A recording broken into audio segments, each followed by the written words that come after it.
ಎಲ್ರಿಗೂ ನಮಸ್ಕಾರ. ಕಾರ್ತಿಕ ಮಾಸ ವಿಷ್ಣುದೇವರ ಅತ್ಯಂತ ಪ್ರಿಯ ಮಾಸ. ಈ ಮಾಸದಲ್ಲಿ ಚಂದ್ರದೇವರಲ್ಲಿ ಅವರ ಸಂಪೂರ್ಣ ಶಕ್ತಿ ಇರ್ತದೆ. ಹಾಗಾಗಿ ಈ ಮಾಸದಲ್ಲಿ ವಿಷ್ಣುದೇವರ ಪೂಜೆ ಮಾಡಿದ್ರೆ ಕಷ್ಟಗಳನ್ನು ಕಳ್ಕೊಳ್ಬೋದು. ಕಾರ್ತಿಕ ಮಾಸದಲ್ಲಿ ಶ್ರೀ ವಿಷ್ಣುದೇವರ ಆರಾಧನೆ ಮಾಡಿದ್ರೆ ಅದು ಆರಾಧನೆಗಳಲ್ಲಿ ಶ್ರೇಷ್ಠ ಆರಾಧನೆ ಅನ್ನಿಸ್ಕೊಳ್ತದೆ. ಶನಿವಾರದ ದಿನ ವಿಷ್ಣುದೇವರನ್ನು ಆರಾಧಿಸಲಿಕ್ಕೆ ಉತ್ತಮ ದಿನ.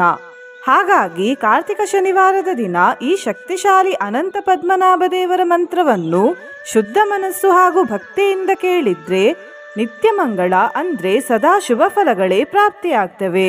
ಎಂತಹದೇ ದೊಡ್ಡ ಕಷ್ಟವಾದರೂ ಅದು ನಾಶವಾಗ್ತದೆ. ಅನಂತ ಪದ್ಮನಾಭ ದೇವರ ದಯೆ ಮತ್ತು ಆಶೀರ್ವಾದ ಸದಾ ನಮ್ಮ ಜೊತೆ ಇರ್ತದೆ. ದೋಷಗಳು ಕಳೆದು ಹೋಗ್ತವೆ ಹಾಗೂ ಹಣಕಾಸಿನ ಸಮಸ್ಯೆ ದೂರವಾಗಿ ಬಡತನ ನಷ್ಟವಾಗ್ತದೆ. ಮಂತ್ರ ಜಪಿಸುವ ಮುಂಚೆ ಈ ಮಾಸದಲ್ಲಿ ಮಾಡಬಾರದಾದ 2 ಮುಖ್ಯ ವಿಚಾರಗಳನ್ನು ಹೇಳ್ತೇನೆ. ಮೊದಲನೇದು, ಈ ಮಾಸದಲ್ಲಿ ಮೈಗೆ ಎಣ್ಣೆಯನ್ನು ಹಚ್ಕೊಳ್ಬಾರ್ದು. ಎರಡನೇದು, ಕೂದಲನ್ನು ಕತ್ತರಿಸಬಾರದು. ನಿನ್ನೆ ನಾನು ಕೇಳಿದ ಪ್ರಶ್ನೆ, ಇದರಲ್ಲಿ ಯಾವುದು ವಿನಾಯಕ ದೇವರ ಹೆಸರಲ್ಲ ಅಂತ. ಈ ಪ್ರಶ್ನೆಗೆ ಸರಿ ಉತ್ತರ ದಾಮೋದರ. ಸರಿ ಉತ್ತರ ಕೊಟ್ಟವರಲ್ಲಿ ಒಬ್ಬರ ಹೆಸರು ಶೋಭಲತಾ. ಶೋಭಲತಾ ಅವರೇ ಯಾವತ್ತೂ ಭಕ್ತಿ ಮಾಡಿ, ಅದರಲ್ಲೂ ವಿಶೇಷವಾಗಿ ಕಾರ್ತಿಕ ಮಾಸದಲ್ಲಿ ಭಕ್ತಿ ಮಾಡಿ ಅಂತ ಹೇಳ್ತಾ ಇವತ್ತಿನ ಪ್ರಶ್ನೆಯನ್ನು ನೋಡುವ. ಕಾರ್ತಿಕ ಮಾಸದ ಇನ್ನೊಂದು ಹೆಸರೇನು? ಎ. ಶ್ರೀ ಕೃಷ್ಣ ಮಾಸ, ಬಿ. ದಾಮೋದರ ಮಾಸ, ಸಿ. ಶಿವಮಾಸ, ಡಿ. ಶ್ರೀ ಹರಿಮಾಸ. ಈ ಪ್ರಶ್ನೆಗೆ ಸರಿ ಉತ್ತರ ಕೊಟ್ಟವರಲ್ಲಿ ಒಬ್ಬರ ಹೆಸರನ್ನು ನಾಳಿನ ವಿಡಿಯೋದಲ್ಲಿ ಹೇಳ್ತೇನೆ. ಬನ್ನಿ ಈಗ ಅತ್ಯಂತ ಶ್ರದ್ಧಾಭಕ್ತಿಯಿಂದ ಈ ಶಕ್ತಿಶಾಲಿ ಅನಂತ ಪದ್ಮನಾಭ ದೇವರ ಮಂತ್ರವನ್ನು ಕೇಳುವ. ಅದಕ್ಕಿಂತ ಮುಂಚೆ ಓಂ ಅನಂತ ಪದ್ಮನಾಭಾಯ ನಮಃ ಅಂತ ಕಮೆಂಟ್ ಮಾಡಿ, ಚಾನಲಿಗೆ ಹೊಸಬ್ರಾಗಿದ್ರೆ ಚಾನಲನ್ನು ಸಬ್ಸ್ಕ್ರೈಬ್ ಮಾಡಿ, ಹತ್ರ ಇರುವ ಬೆಲ್ ಬಟನ್ ಪ್ರೆಸ್ ಮಾಡಿ, ಆಲ್ ಅನ್ನೋ ಆಪ್ಷನ್ ಅನ್ನು ಸೆಲೆಕ್ಟ್ ಮಾಡಿ. ಅನಂತಪುರನಾಥಾಯ ನಿರಂತರ ದಯಾಮುಚೇ ಅನಂತ ಪದ್ಮನಾಭಾಯ ನಿತ್ಯಶ್ರೀ ನಿತ್ಯಮಂಗಳಂ. ಅನಂತಪುರನಾಥಾಯ ನಿರಂತರ ದಯಾಮುಚೇ ಅನಂತ ಪದ್ಮನಾಭಾಯ ನಿತ್ಯಶ್ರೀ ನಿತ್ಯಮಂಗಳಂ. ಅನಂತಪುರನಾಥಾಯ ನಿರಂತರ ದಯಾಮುಚೇ ಅನಂತ ಪದ್ಮನಾಭಾಯ ನಿತ್ಯಶ್ರೀ ನಿತ್ಯಮಂಗಳಂ. ಅನಂತಪುರನಾಥಾಯ ನಿರಂತರ ದಯಾಮುಚೇ ಅನಂತ ಪದ್ಮನಾಭಾಯ ನಿತ್ಯಶ್ರೀ ನಿತ್ಯಮಂಗಳಂ. ಅನಂತಪುರನಾಥಾಯ ನಿರಂತರ ದಯಾಮುಚೇ ಅನಂತ ಪದ್ಮನಾಭಾಯ ನಿತ್ಯಶ್ರೀ ನಿತ್ಯಮಂಗಳಂ. ಅನಂತಪುರನಾಥಾಯ ನಿರಂತರ ದಯಾಮುಚೇ ಅನಂತ ಪದ್ಮನಾಭಾಯ ನಿತ್ಯಶ್ರೀ ನಿತ್ಯಮಂಗಳಂ. ಅನಂತಪುರನಾಥಾಯ ನಿರಂತರ ದಯಾಮುಚೇ ಅನಂತ ಪದ್ಮನಾಭಾಯ ನಿತ್ಯಶ್ರೀ ನಿತ್ಯಮಂಗಳಂ. ಅನಂತಪುರನಾಥಾಯ ನಿರಂತರ ದಯಾಮುಚೇ ಅನಂತ ಪದ್ಮನಾಭಾಯ ನಿತ್ಯಶ್ರೀ ನಿತ್ಯಮಂಗಳಂ. ಅನಂತಪುರನಾಥಾಯ ನಿರಂತರ ದಯಾಮುಚೇ ಅನಂತ ಪದ್ಮನಾಭಾಯ ನಿತ್ಯಶ್ರೀ ನಿತ್ಯಮಂಗಳಂ. ಅನಂತಪುರನಾಥಾಯ ನಿರಂತರ ದಯಾಮುಚೇ ಅನಂತ ಪದ್ಮನಾಭಾಯ ನಿತ್ಯಶ್ರೀ ನಿತ್ಯಮಂಗಳಂ. ಅನಂತಪುರನಾಥಾಯ ನಿರಂತರ ದಯಾಮುಚೇ ಅನಂತ ಪದ್ಮನಾಭಾಯ ನಿತ್ಯಶ್ರೀ ನಿತ್ಯಮಂಗಳಂ. ಅನಂತಪುರನಾಥಾಯ ನಿರಂತರ ದಯಾಮುಚೇ ಅನಂತ ಪದ್ಮನಾಭಾಯ ನಿತ್ಯಶ್ರೀ ನಿತ್ಯಮಂಗಳಂ. ಅನಂತಪುರನಾಥಾಯ ನಿರಂತರ ದಯಾಮುಚೇ ಅನಂತ ಪದ್ಮನಾಭಾಯ ನಿತ್ಯಶ್ರೀ ನಿತ್ಯಮಂಗಳಂ. ಅನಂತಪುರನಾಥಾಯ ನಿರಂತರ ದಯಾಮುಚೇ अनन्तपद्मनाभाय नित्यश्री नित्यमङ्गलम् अनन्तपुरनाथाय निरन्तरदयामुचे अनन्तपद्मनाभाय नित्यश्री नित्यमङ्गलम् अनन्तपुरनाथाय निरन्तरदयामुचे अनन्तपद्मनाभाय नित्यश्री नित्यमङ्गलम् अनन्तपुरनाथाय निरन्तरदयामुचे अनन्तपद्मनाभाय नित्यश्री नित्यमङ्गलम् अनन्तपुरनाथाय निरन्तरदयामुचे अनन्तपद्मनाभाय नित्यश्री नित्यमङ्गलम् अनन्तपुरनाथाय निरन्तरदयामुचे अनन्तपद्मनाभाय नित्यश्री नित्यमङ्गलम् अनन्तपुरनाथाय निरन्तरदयामुचे अनन्तपद्मनाभाय नित्यश्री नित्यमङ्गलम् अनन्तपुरनाथाय निरन्तरदयामुचे अनन्तपद्मनाभाय नित्यश्री नित्यमङ्गलम् अनन्तपुरनाथाय निरन्तरदयामुचे अनन्तपद्मनाभाय नित्यश्री नित्यमङ्गलम् अनन्तपुरनाथाय निरन्तरदयामुचे अनन्तपद्मनाभाय नित्यश्री नित्यमङ्गलम् अनन्तपुरनाथाय निरन्तरदयामुचे अनन्तपद्मनाभाय नित्यश्री नित्यमङ्गलम् अनन्तपुरनाथाय निरन्तरदयामुचे अनन्तपद्मनाभाय नित्यश्री नित्यमङ्गलम् अनन्तपुरनाथाय निरन्तरदयामुचे अनन्तपद्मनाभाय नित्यश्री नित्यमङ्गलम् अनन्तपुरनाथाय निरन्तरदयामुचे अनन्तपद्मनाभाय नित्यश्री नित्यमङ्गलम् अनन्तपुरनाथाय निरन्तरदयामुचे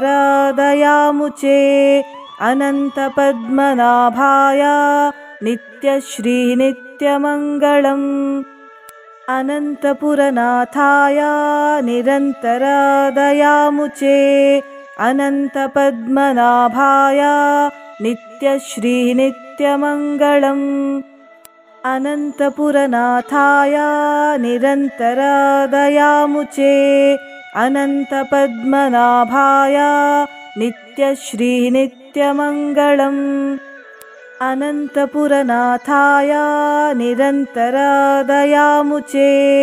अनन्तपद्मनाभाय नित्यश्री नित्यमङ्गलम् अनन्तपुरनाथाय निरन्तरदयामुचे अनन्तपद्मनाभाय नित्यश्री नित्यमङ्गलम् अनन्तपुरनाथाय निरन्तरदयामुचे अनन्तपद्मनाभाय नित्यश्री नित्यमङ्गलम् अनन्तपुरनाथाय निरन्तरदयामुचे अनन्तपद्मनाभाय नित्यश्री नित्यमङ्गलम् अनन्तपुरनाथाय निरन्तरदयामुचे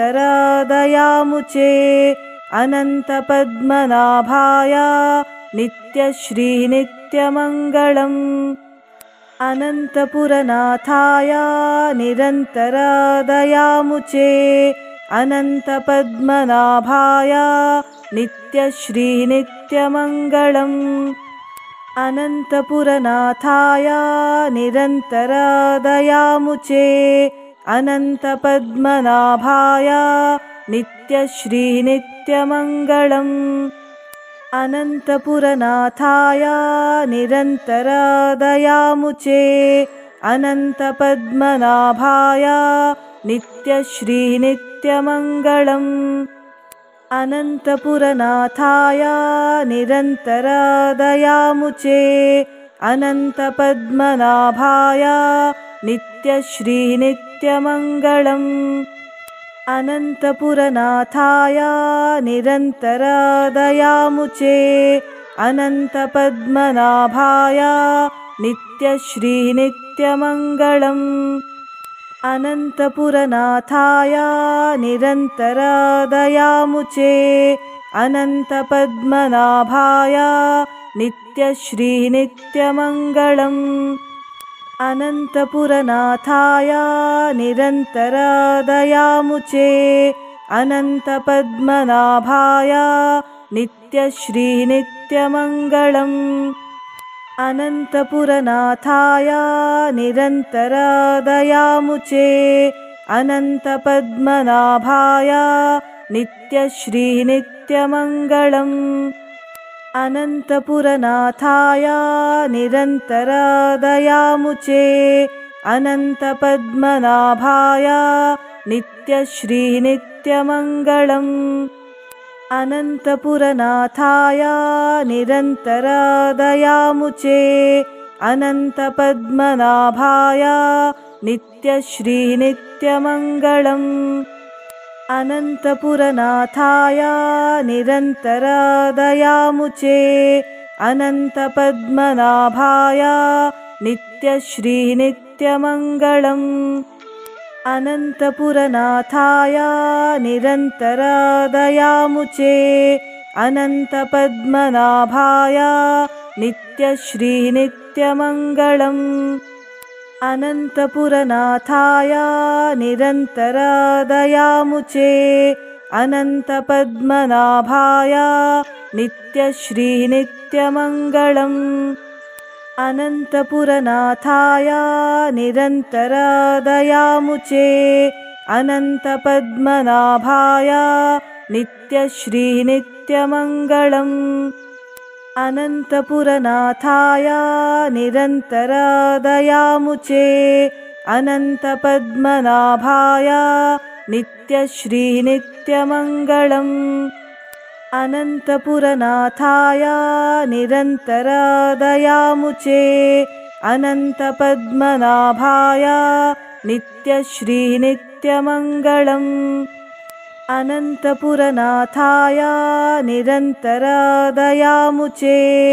अनन्तपद्मनाभाय नित्यश्रीनित्यमङ्गलम् अनन्तपुरनाथाय निरन्तरदयामुचे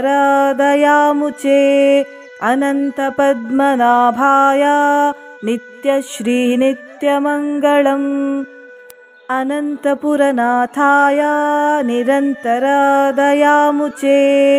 अनन्तपद्मनाभाय नित्यश्रीनित्यमङ्गलम् अनन्तपुरनाथाय निरन्तरदयामुचे अनन्तपद्मनाभाय नित्यश्रीनित्यमङ्गलम् अनन्तपुरनाथाय निरन्तरदयामुचे अनन्तपद्मनाभाय नित्यश्रीनित्यमङ्गलम् अनन्तपुरनाथाय निरन्तरदयामुचे अनन्तपद्मनाभाय नित्यश्रीनित्यमङ्गलम् अनन्तपुरनाथाय निरन्तरदयामुचे अनन्तपद्मनाभाय नित्यश्रीनित्यमङ्गलम् अनन्तपुरनाथाय निरन्तरदयामुचे अनन्तपद्मनाभाय नित्यश्रीनित्यमङ्गलम् अनन्तपुरनाथाय निरन्तरदयामुचे अनन्तपद्मनाभाय नित्यश्रीनित्यमङ्गलम् अनन्तपुरनाथाय निरन्तरदयामुचे अनन्तपद्मनाभाय नित्यश्रीनित्यमङ्गलम् नित्यमङ्गलम् अनन्तपुरनाथाय निरन्तरदयामुचे अनन्तपद्मनाभाय नित्यश्रीनित्यमङ्गलम् अनन्तपुरनाथाय निरन्तरदयामुचे अनन्तपद्मनाभाय नित्यश्रीनित्यमङ्गलम् अनन्तपुरनाथाय निरन्तरदयामुचे अनन्तपद्मनाभाय नित्यश्रीनित्यमङ्गलम् अनन्तपुरनाथाय निरन्तरदयामुचे अनन्तपद्मनाभाय नित्यश्रीनित्यमङ्गलम् अनन्तपुरनाथाय निरन्तरदयामुचे अनन्तपद्मनाभाय नित्यश्रीनित्यमङ्गलम् अनन्तपुरनाथाय निरन्तरदयामुचे अनन्तपद्मनाभाय नित्यश्रीनित्यमङ्गलम् अनन्तपुरनाथाय निरन्तरदयामुचे अनन्तपद्मनाभाय नित्यश्रीनित्यमङ्गलम् अनन्तपुरनाथाय निरन्तरदयामुचे अनन्तपद्मनाभाय नित्यश्रीनित्यमङ्गलम् अनन्तपुरनाथाय निरन्तरदयामुचे अनन्तपद्मनाभाय नित्यश्रीनित्यमङ्गलम् अनन्तपुरनाथाय निरन्तरदयामुचे अनन्तपद्मनाभाय नित्यश्रीनित्यमङ्गलम् अनन्तपुरनाथाय निरन्तरदयामुचे अनन्तपद्मनाभाय नित्यश्रीनित्यमङ्गलम् अनन्तपुरनाथाय निरन्तरदयामुचे अनन्तपद्मनाभाय नित्यश्रीनित्यमङ्गलम् अनन्तपुरनाथाय निरन्तरदयामुचे अनन्तपद्मनाभाय नित्यश्रीनित्यमङ्गलम् अनन्तपुरनाथाय निरन्तरदयामुचे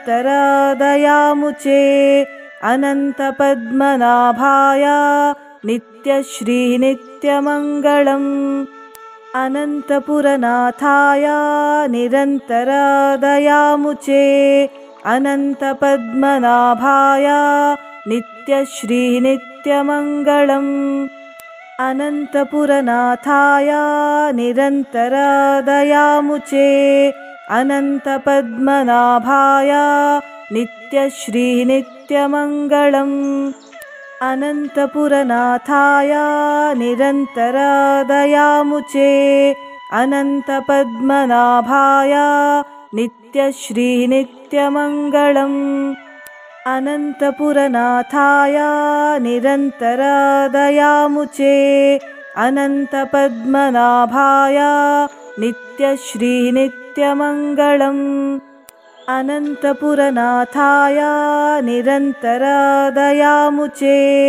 अनन्तपद्मनाभाय नित्यश्रीनित्यमङ्गलम् अनन्तपुरनाथाय निरन्तरदयामुचे अनन्तपद्मनाभाय नित्यश्रीनित्यमङ्गलम् अनन्तपुरनाथाय निरन्तरदयामुचे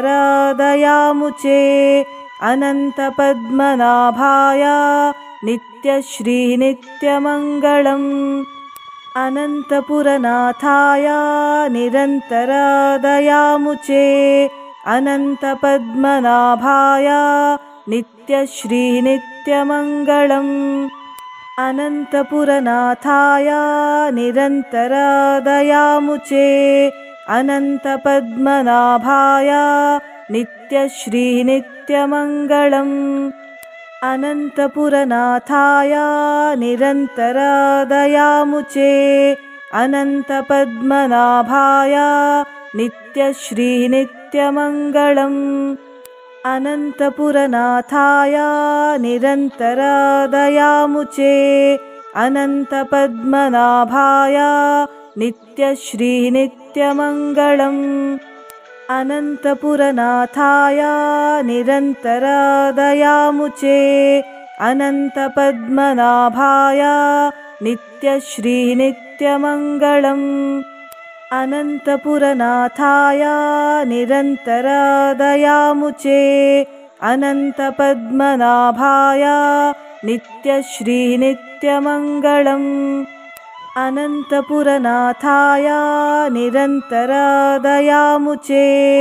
अनन्तपद्मनाभाय नित्यश्रीनित्यमङ्गलम् अनन्तपुरनाथाय निरन्तरदयामुचे अनन्तपद्मनाभाय नित्यश्रीनित्यमङ्गलम् अनन्तपुरनाथाय निरन्तरदयामुचे अनन्तपद्मनाभाय नित्यश्रीनित्यमङ्गलम् अनन्तपुरनाथाय निरन्तरदयामुचे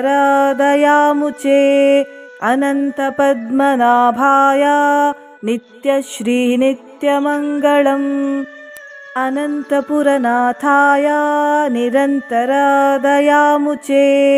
अनन्तपद्मनाभाय नित्यश्रीनित्यमङ्गलम् अनन्तपुरनाथाय निरन्तरदयामुचे अनन्तपद्मनाभाय नित्यश्रीनित्यमङ्गलम् अनन्तपुरनाथाय निरन्तरदयामुचे अनन्तपद्मनाभाय नित्यश्रीनित्यमङ्गलम् अनन्तपुरनाथाय निरन्तरदयामुचे अनन्तपद्मनाभाय नित्यश्रीनित्यमङ्गलम् अनन्तपुरनाथाय निरन्तरदयामुचे अनन्तपद्मनाभाय नित्यश्रीनित्यमङ्गलम् अनन्तपुरनाथाय निरन्तरदयामुचे अनन्तपद्मनाभाय नित्यश्रीनित्यमङ्गलम् अनन्तपुरनाथाय निरन्तरदयामुचे अनन्तपद्मनाभाय नित्यश्रीनित्यमङ्गलम् अनन्तपुरनाथाय निरन्तरदयामुचे अनन्तपद्मनाभाय नित्यश्रीनित्यमङ्गलम् अनन्तपुरनाथाय निरन्तरदयामुचे अनन्तपद्मनाभाय नित्यश्रीनित्यमङ्गलम् अनन्तपुरनाथाय निरन्तरदयामुचे अनन्तपद्मनाभाय नित्यश्रीनित्यमङ्गलम् अनन्तपुरनाथाय निरन्तरदयामुचे